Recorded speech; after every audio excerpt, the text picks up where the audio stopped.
So sige na nga, hindi na kayo mapaghintay bukas ha. Sabihin ko na sa inyo kung anong nasa memo. Basta pangako nyo, tatapusin nyo tong video to ha. Nagmadali ako mag-drive para lang sa inyo. So ito na nga ang bagong chika. Hindi pala to chika. Ito yung totoo.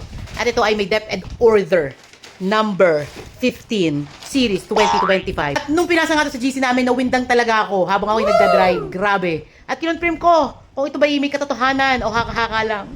Actually, sabi ng aming EPS bukas na i-confirm. Pero dahil marami nang kumakalat ng mga balibalita, sabihin ko na sa inyo kung anong cut-off ng kindergarten this school year. So, age qualification ng lahat ng kindergarten learners should be 5 years old by October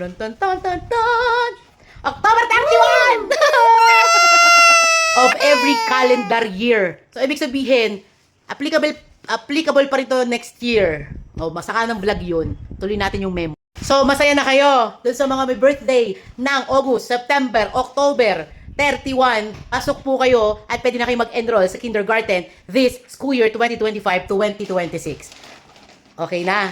Masaya na. Meron pang kasunod to. Dun sa may mga birthday ng October 31 onwards, November 1 hanggang December, meron pa. Panoodin yung susunod kong video, okay? Thank you so much.